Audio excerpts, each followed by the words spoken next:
Hi everyone, this is Kirei with my latest layout for Bramble Fox, and for this layout I'm using two sets that are available in the shop now, the Spring Meadow Flowers set and the Craft-Sleep-Repeat set, and you'll just have seen them on the screen there. And I'm just using the green flowers and butterfly from the Spring Meadow Flowers set, and I use the Craft-Sleep-Repeat title from the Craft-Sleep-Repeat set. So I'm working with the Paige Evans Splendid collection. I thought that the sort of bright colours, and I love the limey green, and you can see that on that pattern paper there, looked particularly nice with the perspectives in the Spring Meadows Flowers set. So what I'm doing here, I'm just cutting up one of the pattern papers, the one with all the squares over it, and I'm pulling out some of the greens and the sort of yellowy orange tone frames. And I'm just, you can see here, trimming the center piece out because I just want the frame element to use on my background, as you can see here. And then I'm just sort of looking and thinking, it probably needs something more as a border, so I'm going to use the pattern paper there, and I'm gutting the center of it because I'm going to use that as a frame for my layout. So I'm just taking the inside of that out, and then I'm going to trim down the cardstock slightly to layer that onto the green pattern paper frame. I sometimes find that when I'm looking at a layout, it feels like it needs something else just to sort of pull it together. And by using one of the pattern papers that coordinate with the collection that you're using as a frame, it just sort of works, and it just brings it together. So, and I really love the green colours. It sort of, it really popped and worked well with the other elements that I had already selected. So I'm just going to get that stuck down now. The white cardstock, I think I'm going to distress the edges. Yes, I have actually distressed the edges already. So, and I'm going to get that stuck down just centrally. And then I can sort of start to work on building up the frames along with my photo into the sort of positions that that I'm happy with. So I play around a little bit with that once I've got this done. Okay, here we go. So I do move these around a lot, and I save you the looking at that because it is a bit agonizing sometimes watching me push things around, moving things and thinking, will I have it this way? Will I have it that way? Anyway, I've sort of settled on this configuration, and I'm now just going to get them stuck down, making sure that they are obviously straight. I couldn't possibly have wonky squares. And I'm just sort of lifting up the edges again, just adding the dimension and texture that I like to have. I've got the flowers sort of set into the squares there, and I will start to get those stuck down. But I think I'm going to move that on. I think the top ones are stuck down. The frames are stuck down. No, not all of the frames are stuck down. Okay, I'm still going with the frames. Okay, still just deciding whether we're going. In fact, I think actually I did move one of the top frames down once after I'd stuck it. So just coming back in to get the rest of the frames and the flower clusters stuck down into position. So there's really lovely flower ephemera that comes with the Splendid collection. So, and I think I bought 2 packs because I usually love the flowers. So got plenty of them to work with, and they're just nice and bright. Perfect to go with my photo of my scrapbooking besties on our week away last year. So, and perfect to go with the Craft-Sleep-Repeat Perspective in the Craft-365 set.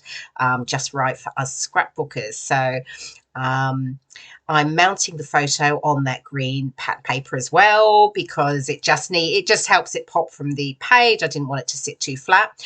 And then I will add some sticky foam pad behind it just to sit it up slightly, again adding a little bit of dimension. You won't see too many flat layers from me when I'm doing a layout because I do like to have the extra, the texture, the dimension on my layouts. Okay, so just making sure that's straight, bringing in the trusty T-square to line it all up. So now one of the perspectives, actually the larger green butterfly, is not part of the Spring Meadow Flowers set. It was one that I already had in my stash, but obviously was the same coloured green, so I just thought I wanted to add that in as well. Now, here I am changing my mind. I'm having a play around with some of the other flowers. I couldn't decide. You can see I'm moving them, you know, around as I often do. Can't make up my mind. And I was sort of looking at that thinking, is that right? But I come back and I go with the one that was already there and just to add another smaller one to it. And actually, those other leaves look quite nice, actually, when I'm looking at the video now. I'm getting the perspective stuck down. I'm using a strong wet glue, the Glossy Accents, as that holds them nice and firmly. So I'm just going to get all of them stuck down. Well, certainly all of the flowers and the butterfly stuck down. The Craft-Sleep-Repeat, I'm still sort of playing with. I can't quite decide because it's white on the white background. I wasn't completely sure what to do. And here I'm just basically cutting a small strip, and I'm thinking I'm going to layer that and have the title over the sat on the top of it so that it stands out. But I wasn't sure. It just didn't seem right. I just, because I had all squares and then that sat in there and then there was sort of a bit of an odd gap above it. So I do sit with it there for a while, and I wasn't quite sure. I'm looking at it now when I'm doing my voiceover and thinking, does it look better actually? But no, I just didn't think it looked right because of the shape of it. So I've got it sat there for a moment. I'm just bringing in some enamel dots and just sort of adding them to the flowers and dotting them around. And then I'm going to come back and I'll have a look at the title. I'll put some other coloured ones in here. Actually, I take a while with these enamel dots, so I save you watching me play around with them for ages. Okay, I'll come back. White. I'm going back to the background and still can't make up my mind. But I do end up looking and using some Distress Oxide that I use with behind the Craft-Sleep-Repeat in the end, just something subtle. So I'm adding some journaling lines here that I can write my journaling to the right there. But you can see I'm still deciding. But here you go, moved completely on, and I've added the Distress Oxide. I used the dried marigold and just added that with one of the foam blending tools, just softly, just to give it a bit of a background, just to help it stand out a little bit more. And I'm happy with how that looks. In the end, the other green pattern paper just wasn't right, wasn't working for me. So I've got that stuck down now. I'm going to add my journaling. So apologies for seeing the top of my head. Yeah, I'm just going to get the journaling added in, and then I'm just sort of looking at it and thinking, is there anything more that I need to add? And I do bring in some white paint splatters.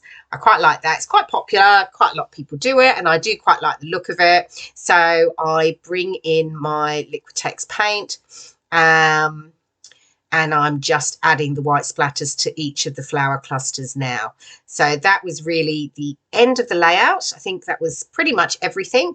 Let that dry, but we'll have some close-ups in just a moment. Here we go.